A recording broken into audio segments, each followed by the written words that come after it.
ओम शांति। आज 10 मार्च 2025 की साकार मुरली। बाबा ने कहा, मीठे बच्चे, तुम्हें मनुष्य से देवता बनने की पढ़ाई पढ़नी और पढ़ानी है। सबको शांति धाम और सुख धाम का रास्ता बताना है। प्रश्न, जो सतो प्रधान पुरुषार्थी हैं उनकी निशानी क्या होगी? उत्तर, वह औरों को भी आप समान बनाएंगे। वह बहुतों का कल्याण करते रहेंगे।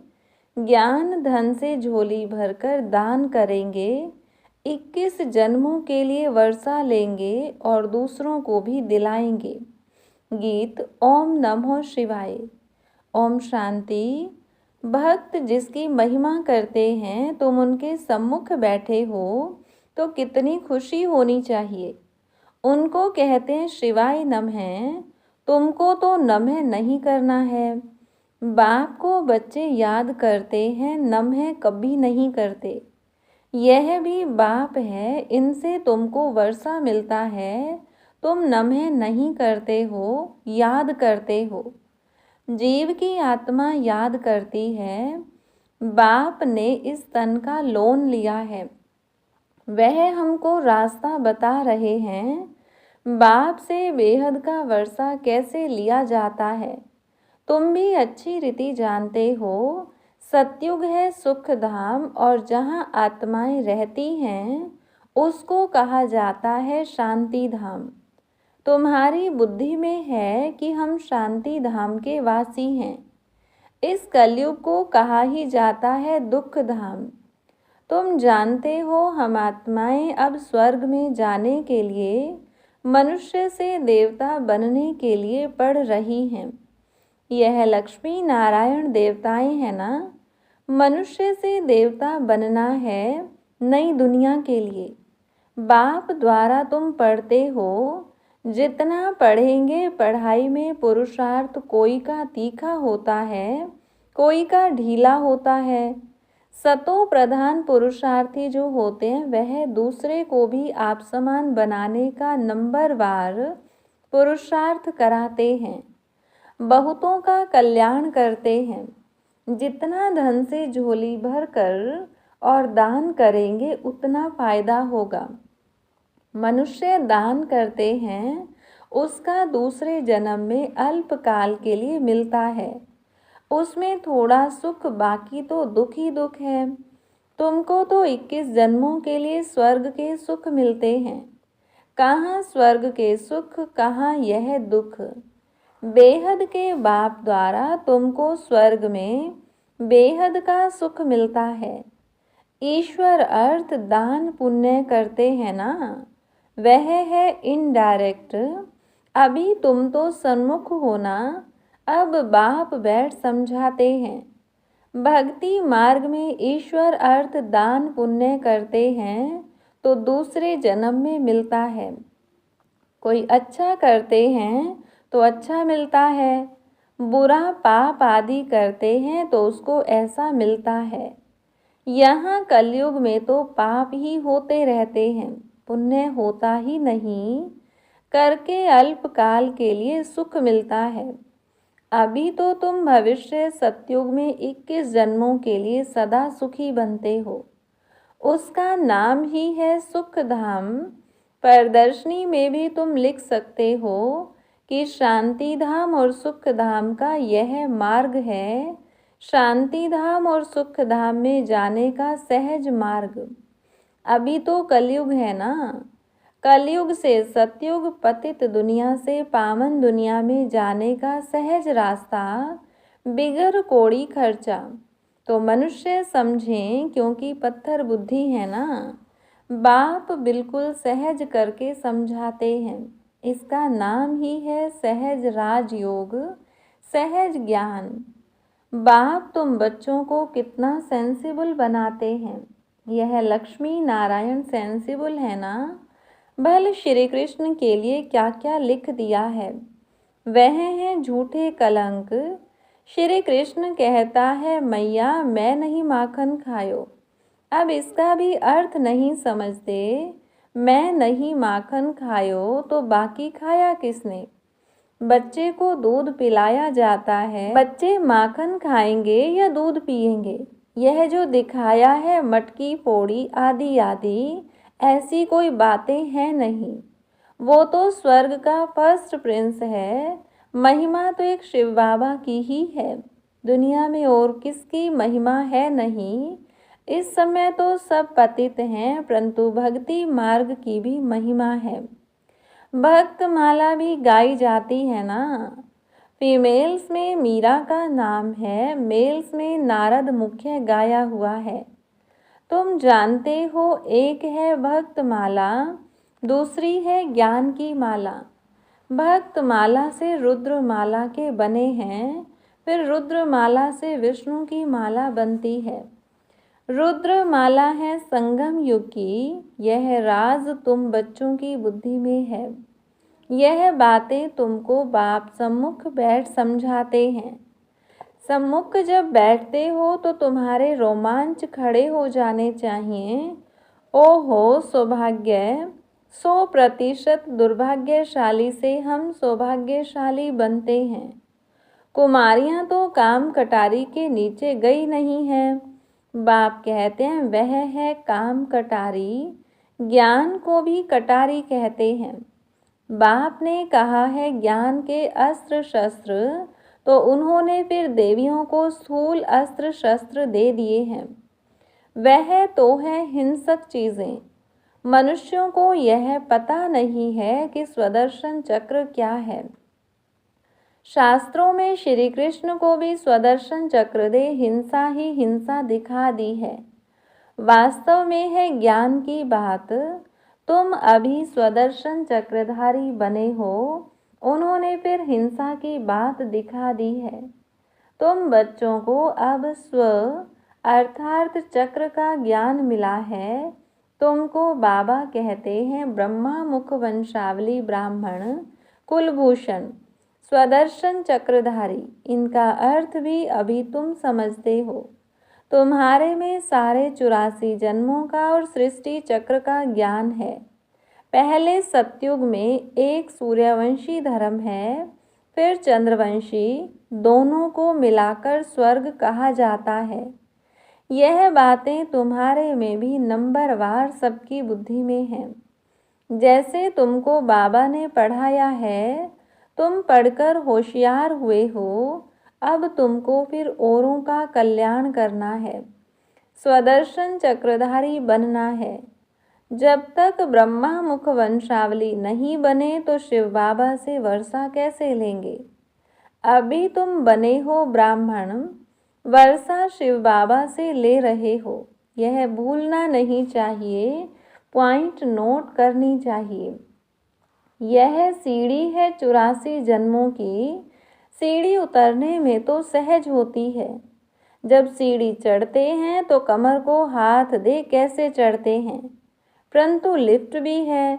अभी बाबा आते ही हैं तुमको लिफ्ट देने। सेकंड में चढ़ती कला होती है। अब तुम बच्चों को तो खुशी होनी चाहिए कि हमारी चढ़ती कला है। मोस्ट बिलव्ड बाबा मिला है, उन जैसी प्यारी चीज़ कोई होती नहीं। साधु संत आदि जो भी हैं सब उस एक माशूक को याद करते हैं। सभी उनके आशिक हैं, परंतु वह कौन है यह कुछ भी समझते नहीं, सिर्फ सर्वव्यापी कह देते हैं। तुम अभी जानते हो कि शिव बाबा हमको इन द्वारा पढ़ाते हैं। शिव बाबा को अपना शरीर तो है नहीं, वह है परम आत्मा। परम आत्मा माना परमात्मा, जिसका नाम है शिव। बाकी सब आत्माओं के शरीर पर नाम अलग अलग पड़ते हैं। एक ही परम आत्मा है जिसका नाम शिव है। फिर मनुष्यों ने अनेक नाम रख दिए हैं, भिन्न भिन्न मंदिर बनाए हैं। अभी तुम अर्थ समझते हो। बॉम्बे में बाबूरी नाथ का मंदिर है। इस समय तुमको कांटों से पुल बनाते हैं। विश्व के मालिक बनते हो तो पहली मुख्य बात यह है कि हम आत्माओं का बाप एक है। उनसे ही भारतवासियों को वर्षा मिलता है। भारत के यह लक्ष्मी नारायण मालिक है ना, चीन के तो नहीं है ना। चीन के होते तो शक्ल ही और होती। यह है ही भारत के, पहले पहले गोरे फिर सांवरे बनते हैं। आत्मा में ही खाद पड़ती है, सांवरी बनती है। मिसाल सारा इनके ऊपर है। भ्रमरी कीड़े को चेंज कर आप समान बनाती है। सन्यासी क्या चेंज करते हैं? सफ़ेद कपड़े वाले को गेरुए वस्त्र पहनाकर माथा मुड़ा देते हैं। तुम तो यह ज्ञान लेते हो, ऐसे लक्ष्मी नारायण जैसा शोभनीक बन जाएंगे। अभी तो प्रकृति भी तमो प्रधान है, तो यह धरती भी तमो प्रधान है, नुकसान कारक है। आसमान में तूफान लगते हैं, कितना नुकसान करते हैं, उपद्रव होते रहते हैं। अभी इस दुनिया में है परम दुख, वहाँ फिर परम सुख होगा। बाप परम दुख से परम सुख में ले जाते हैं। इनका विनाश होता है, फिर सब सतो प्रधान बन जाता है। अभी तुम पुरुषार्थ कर जितना बाप से वर्षा लेना है उतना ले लो, नहीं तो पिछाड़ी में पश्चाताप करना पड़ेगा। बाबा आया परंतु हमने कुछ नहीं लिया। यह लिखा हुआ है, बम्बोर को आग लगती है तब कुंभकर्ण की नींद से जागते हैं, फिर हाय हाय कर मर जाते हैं। हाय हाय के बाद फिर जय जयकार होगी। कलयुग में हाय हाय है ना, एक दो को मारते रहते हैं, बहुत ढेर के ढेर मरेंगे। कलयुग के बाद फिर सतयुग जरूर होगा। बीच में यह है संगम, इसको पुरुषोत्तम युग कहा जाता है। बाप तमो प्रधान से सतो प्रधान बनने की युक्ति अच्छी बताते हैं। सिर्फ कहते हैं मुझे याद करो, और कुछ भी नहीं करना है। अभी तुम बच्चों को माथा आदि भी नहीं टेकना है। बाबा को कोई हाथ जोड़ते हैं तो बाबा कहते हैं, न तो तुम आत्मा को हाथ हैं न बाप को, फिर हाथ किसको जोड़ते हो? कलयुगी भक्ति मार्ग का एक भी चिन्ह नहीं होना चाहिए। हे आत्मा, तुम हाथ क्यों जोड़ती हो? सिर्फ मुझ बाप को याद करो। याद का मतलब कोई हाथ जोड़ना नहीं है। मनुष्य तो सूर्य को भी हाथ जोड़ेंगे, कोई महात्मा को भी हाथ जोड़ेंगे। तुमको हाथ जोड़ना नहीं है, यह तो मेरा लोन लिया हुआ तन है। परंतु कोई हाथ जोड़ते हैं तो रिटर्न में जोड़ना पड़ता है। तुमको तो यह समझना है कि हम आत्मा हैं, हमको इस बंधन से छूटकर अब वापस घर जाना है। इनसे तो जैसे नफरत आती है, इस पुराने शरीर को छोड़ देना है। जैसे सर्प का मिसाल है, भ्रमरी में भी कितना अकल है जो कीड़े को भ्रमरी बना देती है।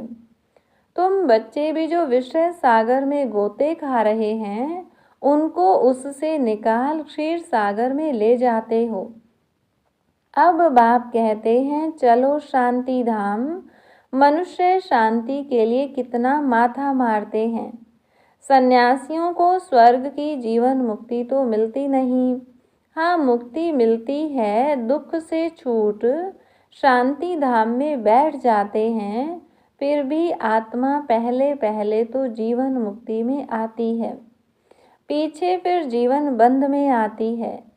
आत्मा सतो प्रधान है, फिर सीढ़ी उतरती है।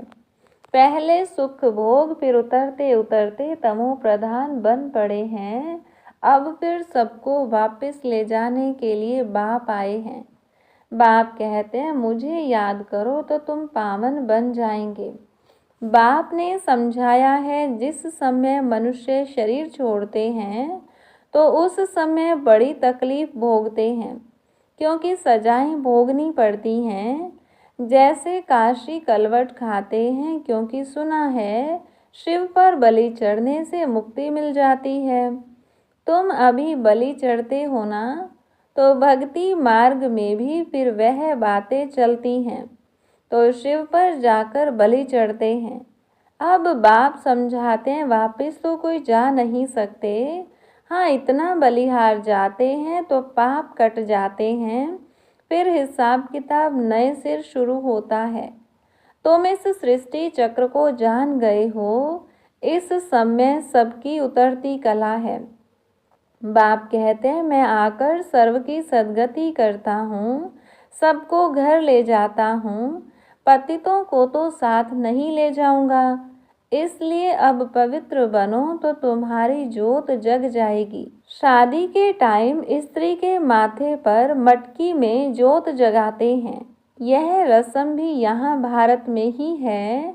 स्त्री के माथे पर मटकी में जोत जगाते हैं, पति के ऊपर नहीं जगाते, क्योंकि पति के लिए तो ईश्वर कहते हैं, ईश्वर पर फिर जोत कैसे जगाएंगे। तो बाप समझाते हैं मेरी तो जोत जगी हुई है, मैं तुम्हारी जोत जगाता हूँ। बाप को क्षमा भी कहते हैं। ब्रह्म समाजी फिर ज्योति को मानते हैं, सदैव जोत जगी रहती है, उनको ही याद करते हैं, उनको ही भगवान समझते हैं। दूसरे फिर समझते हैं छोटी ज्योति बड़ी ज्योति में समा जाएगी। अनेक मतें हैं। बाप कहते हैं तुम्हारा धर्म तो अथाह सुख देने वाला है, तुम स्वर्ग में बहुत सुख देखते हो, नई दुनिया में तुम देवता बनते हो, तुम्हारी पढ़ाई है ही भविष्य नई दुनिया के लिए, और सब पढ़ाइयाँ यहाँ के लिए होती हैं, यहाँ तुमको पढ़कर भविष्य में पद पाना है। गीता में भी बरोबर राजयोग सिखलाया है। फिर पिछाड़ी में लड़ाई लगी, कुछ भी नहीं रहा, पांडवों के साथ कुत्ता दिखाते हैं। अब बाप कहते हैं मैं तुमको गॉड गॉडेस बनाता हूँ, यहाँ तो अनेक प्रकार के दुख देने वाले मनुष्य हैं। काम कटारी चलाए कितना दुखी बनाते हैं, तो अब तुम बच्चों को यह खुशी रहनी चाहिए कि बेहद का बाप ज्ञान का सागर हमको पढ़ा रहे हैं। मोस्ट बिलव्ड माशूक है, हम आशिक उनको आधा कल्प याद करते हैं, तुम याद करते आए हो। अब बाप कहते हैं मैं आया हूँ, तुम मेरी मत पर चलो, अपने को आत्मा समझ मुझ बाप को याद करो, दूसरा न कोई, सिवाय मेरी याद के तुम्हारे पाप भस्म नहीं होंगे। हर बात में सर्जन से राय पूछते रहो, बाबा राय देंगे, ऐसे ऐसे तोड़ निभाओ। अगर राय पर चलेंगे तो कदम कदम पर पदम मिलेंगे, राय ली तो रिस्पॉन्सिबिलिटी छूटी। अच्छा, मीठे मीठे सिकिलधे बच्चों प्रति माता पिता बाप दादा का याद प्यार और गुड मॉर्निंग। रूहानी बाप की रूहानी बच्चों को नमस्ते, रूहानी बच्चों की रूहानी बाप दादा को नमस्ते। धारणा के लिए मुख्य सार, पहली पॉइंट, बेहद के बाप से बेहद सुख का वर्षा लेने के लिए डायरेक्ट ईश्वर अर्थ दान पुण्य करना है, ज्ञान धन से झोली भरकर सबको देना है। दूसरी पॉइंट, इस पुरुषोत्तम युग में स्वयं को सर्व बंधनों से मुक्त कर जीवन मुक्त बनना है, भ्रमरी की तरह भूं भूं कर आप समान बनाने की सेवा करनी है। वरदान, सर्व प्राप्तियों के अनुभव द्वारा पावरफुल बनने वाले सदा सफलता मूर्त भव। जो सर्व प्राप्तियों के अनुभवी मूर्त हैं वही पावरफुल हैं। ऐसी पावरफुल सर्व प्राप्तियों की अनुभवी आत्माएं ही सफलता मूर्त बन सकती हैं, क्योंकि अभी सर्व आत्माएं ढूंढेंगी कि सुख शांति के मास्टर दाता कहाँ हैं। तो जब आपके पास सर्वशक्तियों का स्टॉक होगा तब तो सबको संतुष्ट कर सकेंगे। जैसे विदेश में एक ही स्टोर में सब चीज़ें मिल जाती हैं, ऐसे आपको भी बनना है। ऐसे नहीं सहन शक्ति हो सामना करने की नहीं, शक्तियों का स्टॉक चाहिए, तब सफलता मूर्त बन सकेंगे। स्लोगन, मर्यादाएं ही ब्राह्मण जीवन के कदम हैं, कदम पर कदम रखना माना मंजिल के समीप पहुंचना। अव्यक्त इशारा। आजकल कोई कोई एक विशेष भाषा यूज़ करते हैं कि हमसे असत्य देखा नहीं जाता, असत्य सुना नहीं जाता, इसलिए असत्य को देख झूठ को सुन करके अंदर में जोश आ जाता है। लेकिन यदि वह असत्य है और आपको असत्य देखकर जोश आता है तो वह जोश भी असत्य है ना। असत्यता को खत्म करने के लिए स्वयं में सत्यता की शक्ति धारण करो। अच्छा, ओम शांति।